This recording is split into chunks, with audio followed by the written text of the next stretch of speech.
ప్రభు అయిన యేసుక్రీస్తు నామములో మీకు సమాధానం కలుగునుగాక. షలోమ్. కీర్తనలు 52వ అధ్యాయము 8వ వచనము. నిత్యము దేవుని కృపయందు నమ్మిక ఉంచుచున్నాను. దేవుని నామానికి స్తోత్రం కలుగునుగాక. దావీదు అద్భుతమైన మాటను జ్ఞాపకం చేస్తాడు. కృప జీవము కంటే ఉత్తమమైనది అని. నిత్యము నీ కృపయందు నేను నమ్మిక ఉంచి ఉన్నాను. గమనించండి ప్రియులరా, ఈ కృప మనం ఏ విధంగా పొందుకోగలమంటే, వాక్యం అంటది, తన యందు భయభక్తులు గల వారి ఎడల ఆయన కృప ఆవరించి ఉన్నదని వాక్యం సెలవిస్తుంది.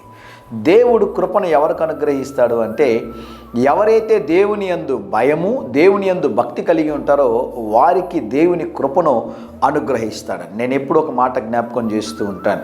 ఈరోజు నేను దేవుని సేవలో కొనసాగడానికి, దేవుడు నన్ను వాడుకోవడానికి ప్రాముఖ్యమైనటువంటి కారణం ఏంటో తెలుసా ప్రియులారా?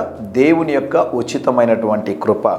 ఆయన కృప జీవము కంటే ఉత్తమమైనది. మీరు నిత్యము దేవుని కృపయందు నమ్మిక ఉంచాలి. వాక్యం అంటది కదా, పర్వతములు తొలగినను, మెట్టలు తత్తరెళ్ళినను, నా కృప నిన్ను విడచిపోదు అని. ఈ ఉదయకాల సమయంలో మరొకసారి దేవుడి మాటని జ్ఞాపకం చేస్తున్నాడు. నేను ఈ 2 నిమిషాల సందేశము రికార్డ్ చేస్తున్న ఈ సమయంలో దేవుడు నా హృదయంలో ఒక మాటను ప్రేరేపిస్తూ ఉన్నాడండి. ఆ మాటను మీకోసమే జ్ఞాపకం చేస్తున్నాను.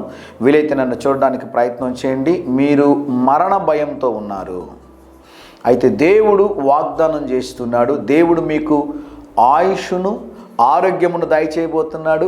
భయపడాల్సిన అవసరం లేదు. దేవునికి స్తోత్రం కలుగునుగాక. ఇది నేను ఈ 2 నిమిషాల సందేశం సిద్ధపడుతున్నప్పుడు ఈ మాటలు చెప్పాలని నేను అనుకోలేదండి. రికార్డింగ్ చేస్తున్న ఈ సందర్భంలో దేవుడు మాట్లాడుతున్నాడు.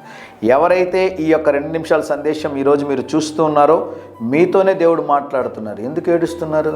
ఏడవద్దండి, కన్నీళ్ళు పెట్టుకోవద్దండి. ప్రభు మీ యొక్క దుఃఖమును నాట్యముగా దేవుడు మారుస్తూ ఉన్నాడు. దేవుడు మీకు ఆయుష్ను, ఆరోగ్యమును దయచేయనుగాక. ధైర్యంగా ఈ దినాన్ని ఎదుర్కొండి.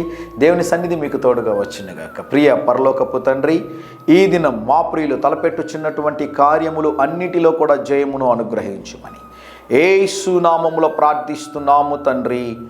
Amen, amen.